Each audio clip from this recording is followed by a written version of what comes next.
guys, welcome back to episode 19 of Dubai or Not Dubai. Today this episode is brought to you from Port de la Mer. However, this is a very exciting episode because I'm currently stood in a one-bedroom apartment that our sister company, Dubai Vacation Homes, has recently furnished and done up for short-term rental.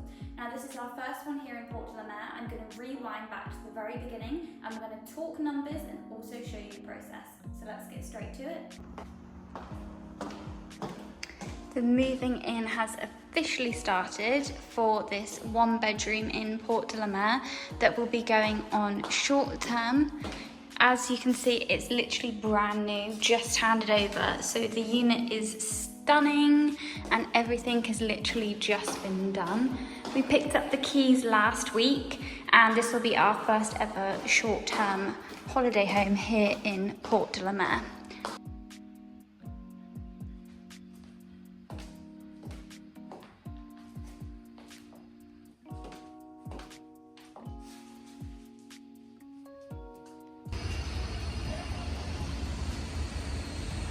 Now you've seen the base product at the very beginning, the process in which we went to complete exactly how it looks now and how I'm currently sat on a brand new sofa. Now, when we're talking about short-term versus long-term, it does massively depend on the area and also it depends on you as an owner and as a person. Now, this particular owner has decided to put it on short-term for two reasons. The first reason is with this specific unit, he will actually get a greater net income yearly by putting it on short term than he would if he put it on long term. Not only that, but he also is not a resident here in Dubai, he actually lives elsewhere. So when he comes to visit, he can actually stay here in his own apartment through the short-term booking system and also the contract that is enabled when you sign up to do short-term. If it was long-term, he obviously wouldn't be able to stay here as there would be a tenant in here full-time. A couple of other reasons why people choose short-term over long-term is the simplicity of it.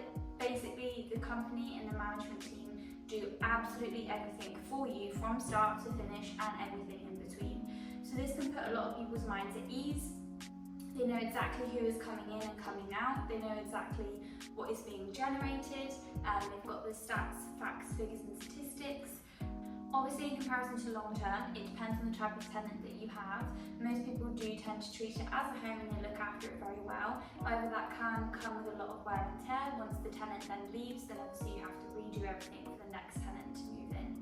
It also does give you a little bit more flexibility with short term if you do eventually or at any point want or decide to sell it. Now with short term it usually comes with a contract clause where it's either 60 or 90 days notice to sell. However, obviously with long term there comes with a lot of complications as you have to give your tenant a 1 year notice, it has to be served legally. So there are a few little niggles in there, so depending on what your plans are long term with the property, it really depends on you as a person.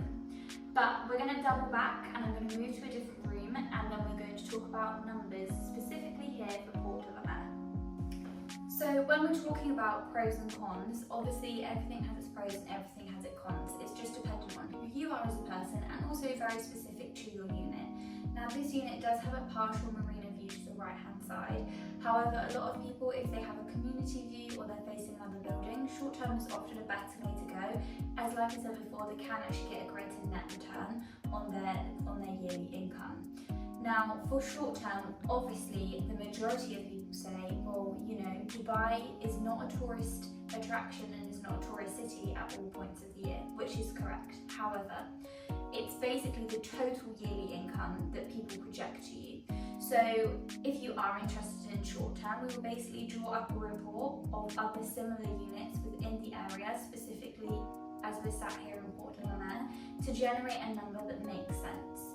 Now, the key here is that there are a lot of short-term property management companies here in Dubai, and a lot of them will promise you the world and will also overshoot targets, which is why you want to go for a slightly smaller, more boutique agency that are going to give you real numbers and then actually, most likely, or a high percentage of the time, overachieve and overperform.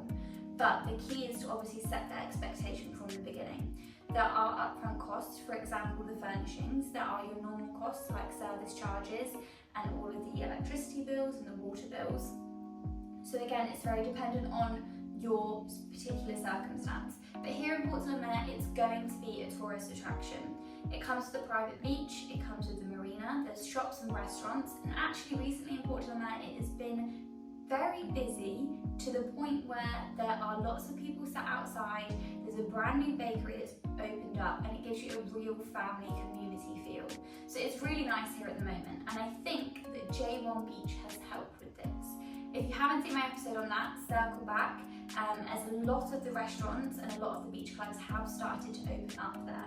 So here in Port-de-la-Mer, short term does make sense for a lot of people. If you have a 2-bed, it obviously slightly differs, or a 3-bed, but speaking 1-beds generally, with a community view or a semi-partial good view, the short term makes sense. If you are interested in short term in general in Dubai, we do cover all areas, so you can drop me a message in the comments, or you can book a call with me and we can talk facts, figures and statistics for your specific unit. But we're going to move outside to lastly talk a little bit more about Port-de-la-Mer, the up and comingness of it, and how if you put your property on short term, it's going to work. So I have done a lot of episodes on Port-de-la-Mer and why it makes sense to invest and buy here. However, recently I do also think that if you can hold on to something financially, this is going to gain you an even bigger return on investment a couple of years down the line. Now, why do I think this? Already, it's getting a lot busier with the handover of Le Serene, which we're currently in, and buildings 4, 5 and 6 handing over mid-December, with Le Ciel just over there handing over in Q1 of 2025. That will be all residential buildings in Port-de-la-Mer completed. It will be a completed residential community, but there's more and there's more coming.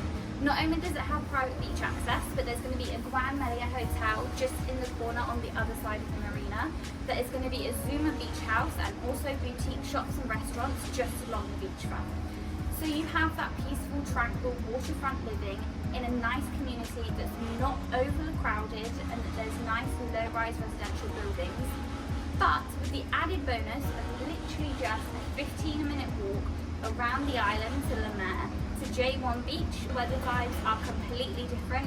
If you like a little bit of a party or a nice beach club, then that's where you're going to want to be. It's kind of the best of both worlds, and this is why, for investment and your investment strategy long term, somewhere in Port-de-la-Mer makes sense. Catch me next week for episode 20, which is super exciting, and thank you so much for continuing to watch, like, share and subscribe.